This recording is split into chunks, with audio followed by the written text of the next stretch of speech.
So as you know, Candace Owens and Diddy have been trending a lot lately. So while their situations are a lot different, there are a few key similarities that I think are worth highlighting. Let's get into it.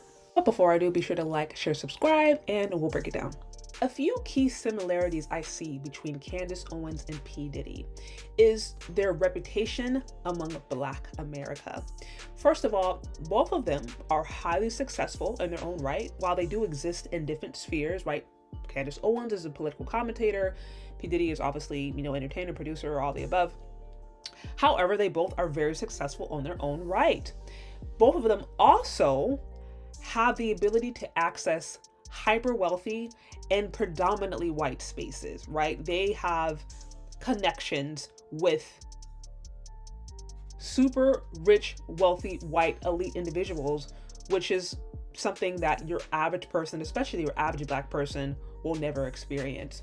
The main reputation that they have that I think really has caused Black Americans to kind of distance themselves from these two individuals is the fact that many believe that both of these individuals have gained success at the expense of Black people, not having worked, not by empowering Black people, not while trying to build the Black community, but there's a reputation that both of them have specifically gained prominence, gained accolades, gained money, gained success, while undermining their own Black community. And I think that is one big similarity I see between Candace Owens and P. Diddy. Well, take for example P. Diddy, right? And I break this down in my article. It seems like every year there is a public lynching of a Black man, whether it be for entertainment, whether it be for false accusations, whether it be for, facing criminal charges, whether it be for police brutality, whatever it may be. But usually every single year there was some big case of a Black man being taken down, right? And so Black America generally is very sensitive to that.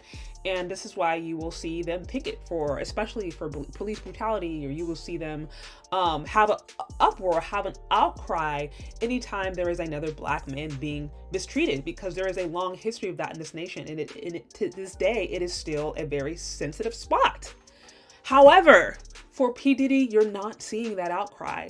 You're not seeing people go and marching. I haven't seen it. I haven't seen people picketing. I haven't seen the public outcry that you would normally get anytime it seems as if there is a Black man who is being unjustly treated. Now, you do have a few fringe people here and there who have kind of spoken in defense, and their position is, hey, we're going to believe that he's innocent first, and then we're going to decide whether or not he's guilty, because we just want to stand behind him because he's Black. So you still have a few people who believe that way. But from what I can tell, by and large, I think Black America, women and men, have very much distanced themselves and are just like, this guy is getting what he needs to get. And so P. Diddy in the court of public opinion has already been considered guilty. I take the personal opinion. I don't like to jump to conclusions before I've had a chance to really look at the evidence. Although I do know I've had some of you guys in my comments who have informed me that this individual has a long reputation of having exploited Black artists. And that is a reputation that preceded him way before these new sex allegations came out. And so again, this is one reason, you don't see Black people supporting P. Diddy, because at the end of the day, Black people looking at him just like, bro, you've basically been stepping on other Black people to get to where you're at. We're not going to support you. At least this is a reputation that he has, right? And then again, you go to Candace Owens, similar thing.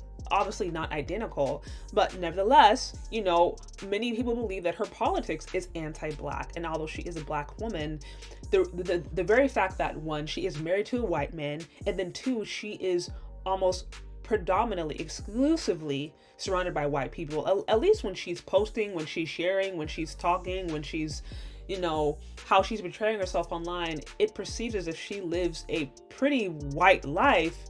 Already out the gate, you have a lot of Black Americans who are like, I can't necessarily identify with that. And then secondly, it's because of her politics. It's one thing if you are critical of your own people, right? But you seem to be deeply involved in your community. You actually have a Black family, or you are working with Black people. Like, it's one thing to have that constructive criticism from a place of, look, they know that you love them because you're there with them, versus you have surrounded yourself by white people and you are basically like airing out the dirty laundry of, it seems like you're trying to fit in.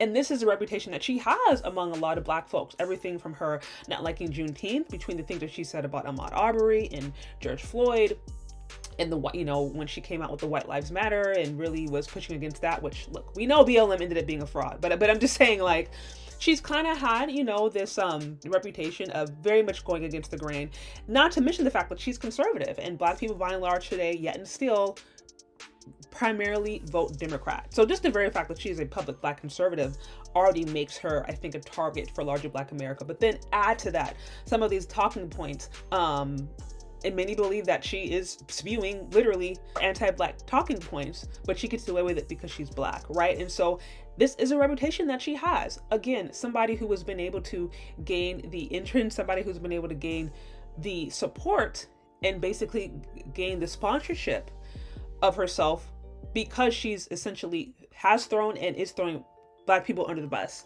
and appealing to an audience that doesn't like Black people. So again, this is the reputation that she has largely among the Black population, which is another reason I saw a lot of, you know, you see a lot of people when she was let go being like, do we really want you in these Black spaces? Anytime an individual has a reputation of stepping on somebody else, especially stepping on their own people to try to get ahead, unfortunately, that can really backfire if it gets to the point to where, you know, you are no longer relevant to the people that you are trying to pander to, or when it gets to where you're no longer a useful tool and you want to go back to your community that you came from.